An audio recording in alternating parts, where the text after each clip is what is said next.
છેલ્લા કેટલાક સમયથી ડેસ્ટિનેશન વેડિંગનો ટ્રેન્ડ જોવા મળી રહ્યું છે, ત્યારે મધ્યમ વર્ગીય પરિવારો પણ તેમના સંતાનોના લગ્ન માટે યુનિક ડેસ્ટિનેશન શોધતા હોય છે।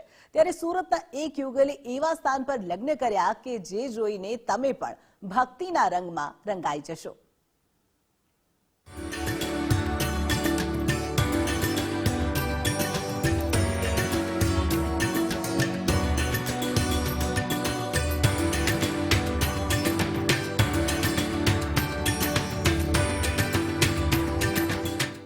કેટલાક લોકો ડેસ્ટિનેશન વેડિંગ કરવા માટે અલગ અલગ દેશમાં જતા હોય છે, પરંતુ સુરતના એક યુગલનો લગ્ન સમારોહ ઉત્તરાખંડના કેદારનાથ ખાતે ધામધૂમથી યોજાયો હતો।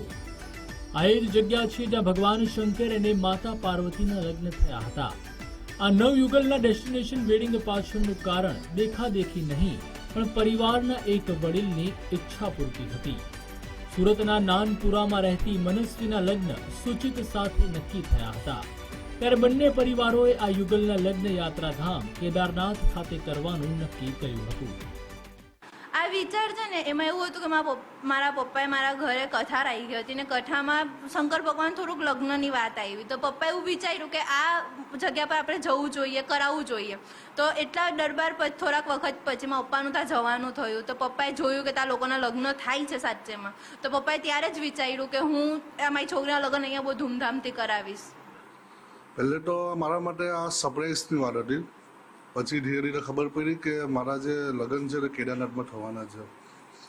તો મેં ખુદ જ પહેલે શોખ થઈ ગયો કે કેદારનાથમાં જે, તો મેં એક્સાઇટ થઈ ગયો। પછી મારા ફેમિલીને મેં કીધું કે મારા લગ્ન જે છે તે કેદારનાથમાં આપણે કરવાનો વિચાર કરતા છે, કેમ કે જે આપણે સસુરજી છે એનો સપનો હતો, તો એ સપનાને આપણે સાકાર કરવા માટે એ કીધું હતું કે આપણે કેદારનાથમાં આપણે લગ્ન કરશું।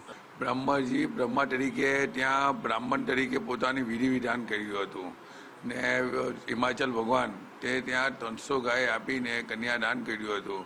તો ત્યાં એટલી પવિત્ર ભૂમિ પર જ્યાં તીનો લોકના અસુરથી લઈને દેવતાથી લઈને બધા ત્યાં ઉપસ્થિત હતા, એ ત્યાં આપણે છોકરીના લગ્ન થાય એ આપણા માટે બહુ મહત્વ હતું ને એ મારી બહુ મોટી ઈચ્છા હતી। એ ભગવાને અમારી ઈચ્છા પૂર્ણ કરી, એ બહુ મોટી વાત છે અમારા માટે।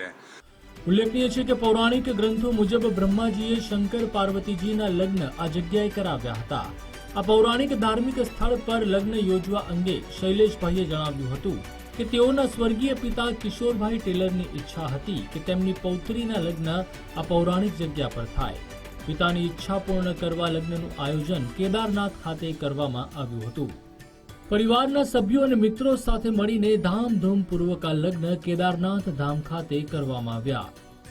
કોઈ સુરતી યુગલના કેદારનાથ ધામમાં લગ્ન યોજાયા હોય તેવી આ પ્રથમ ઘટના છે। કેમેરામેન અજય ખુમાનની સાથે રાકેશ બ્રહ્મભટ્ટ, ગુજરાત ફર્સ્ટ, સુરત।